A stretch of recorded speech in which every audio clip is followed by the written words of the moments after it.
அனைவருக்கும் வணக்கங்கள். இன்றைக்கி எதை பற்றி பார்க்க போகிறோம்னா, இந்த புரட்டாசி மாதத்தில்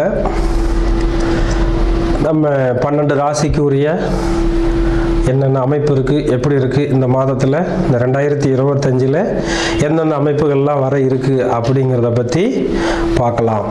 அதை இப்போ இந்த இடத்துல நம்ம உடல்நிலை எப்படி இருக்குது, வருமானம் எப்படி இருக்குது, அடுத்தது நம்ம என்ன தொழில் செய்யலாம், எதில் காதல் வருதா, இல்லது திருமணத்தில் பிரச்சனை இருக்கா, நல்லா இருக்கா, இன்னும் இந்த தொழில் ரீதியாக என்ன வருமானம் இருக்கா, செலவு இருக்கா, எதில் நம்ம அதிகமாக இன்வெஸ்ட் பண்ணலாம், பண்ண வேண்டாம் அப்படிங்கிற தன்மைகள் எல்லாம் இந்த அமைப்பில் நம்ம கொஞ்சம் விரிவாக பார்த்து அதுக்கான என்ன சொல்யூஷன், என்ன செய்யலாம் அப்படிங்கிற தன்மையில் நம்ம இப்போ இந்த புரட்டாசி மாத பலன்களை பார்க்கலாம்.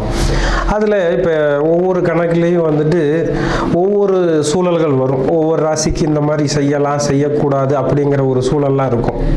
அது எல்லாத்தையும் நம்ம பொறுமையாக அழகாக அது என்னென்ன செய்யலாம், என்னென்ன செய்யக்கூடாது.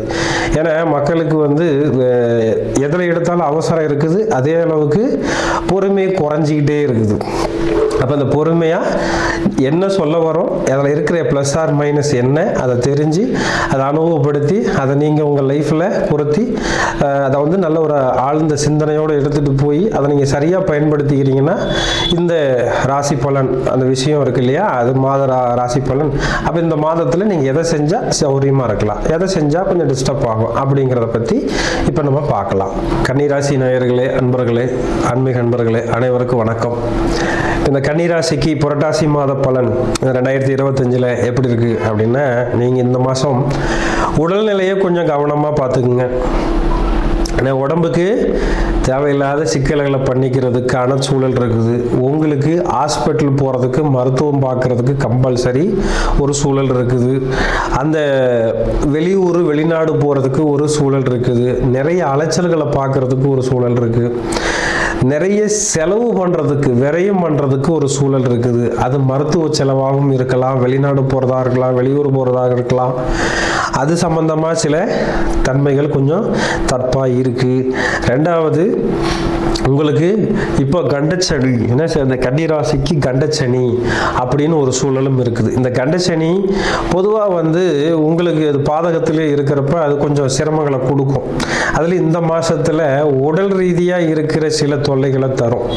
அப்போ ஹீட்டுனால வர தொல்லைகள், வாயுனால வர தொல்லைகள், சிலதெல்லாம் பார்த்தீங்கன்னா நரம்பு இழுத்து பிடிச்சிக்கிச்சு, நடக்க முடியல, போக முடியலன்னு சொல்லி சில சங்கடங்கள் வரலாம். அதுலேயும் ஹீட்டு, சூரியன்னா ஹீட்டுன்னா தலைவலி, காய்ச்சல், இருமல், அந்த ஹீட்டுனால என்னென்ன நோய் வருமோ அதெல்லாம் இருக்கும். அதில் கொஞ்சம் கவனமாக இருந்துக்கிறது நல்லதுங்க. பொதுவாக 5-6 கூடையர், இந்த கன்னிராசிக்கு 5-6 கூடையவர் பார்க்குறாருன்னா குழந்தைங்களுக்கு நிறையா கொஞ்சம் வருமானத்தில் செலவு நம்ம அதிகமாக பண்ணுற மாதிரி இருக்கும்.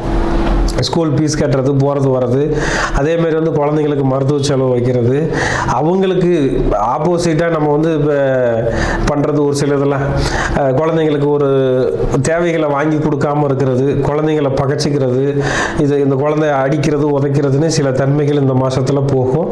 அதை கொஞ்சம் கவனமாக நீங்கள் ஹேண்டில் பண்ணி சரியாக நீங்கள் ரூட் எடுத்து கொடுத்தீங்கன்னா நல்ல ஒரு சூழலை உருவாக்கிக்கலாம்.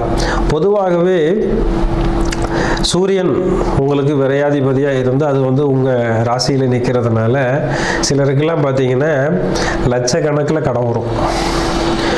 ஒரு சிலர்லாம் வேலை செய்கிறது, போகிறது வர்றது, தொழில் செய்கிறது, இதெல்லாம் பார்த்தீங்கன்னா இன்வெஸ்ட் இப்போ போய் பண்ணுவாங்க. இன்வெஸ்ட் பண்ணாங்கன்னா பெருசாக செலவு வரும். ஏன்னா சூரியன் சனி நேரடி பகை. அப்போ இந்த கன்னிராசிக்காரங்களுக்கு இப்போ அங்கேயே இருந்த சூரியனும் சனியும் நேராக பார்த்துக்கிறாங்க அப்படின்னா நிறைய தேவையில்லாத செலவுகள் ஒரு இன்வெஸ்ட் பண்ணி, பெருசாக இன்வெஸ்ட் பண்ணி மாட்டிக்குவாங்க. ஒரு நில சம்மந்தப்பட்டது, ஒரு ஃப்ளாட் வாங்கி போடுறோம், இன்வெஸ்ட் பண்ணுறோம் அப்படின்னு சொல்லி தொழிலதிபர்கள், இந்த சிலர்லாம் பார்த்தீங்கன்னா ஃப்ளாட்டெல்லாம் பிரித்து போட்டு விற்பாங்க. அந்த மாதிரி வேலை செய்கிறவங்களுக்கெல்லாம் அது ரொம்ப தொல்லையாக போயிடும். அது இந்த மாதத்தில் அது எதையும் பண்ணக்கூடாதுங்க. அடுத்ததாக விரயம் இன்னொரு பக்கம் என்னவா இருக்குன்னா, வெளிநாடு போகிறதுக்கு யோசிப்பாங்க. இப்போ இந்த மாதத்தில் போய் வெளிநாடு போகலாம் அப்படின்னு சொல்லிட்டு அந்த வெளிநாட்டுக்கு போகிறதுக்கான அந்த விசா, பாஸ்போர்ட்டு இதையெல்லாம் தேடுவாங்க. இவங்களும் போய் லட்சக்கணக்கில் பணத்தை கொடுத்துட்டு காத்துக்கிட்டு இருப்பாங்க. அங்கிட்டு போனால் வேலை இருக்காது, சும்மா சுற்றிட்டு இருப்பாங்க. அப்போ இந்த வெளிநாடு போகிறவங்களுக்கு இந்த மாதம் இந்த கன்னிராசிக்காரங்களுக்கு சரியாக இருக்காதுங்க. அப்போ அதில் கொஞ்சம் கவனமாக பார்த்துக்கணும். ரெண்டாவது, உடல்நிலையும் நான் ஃபஸ்ட்டே சொன்ன மாதிரி கொஞ்சம் கவனமாக பார்த்துக்கணுங்க.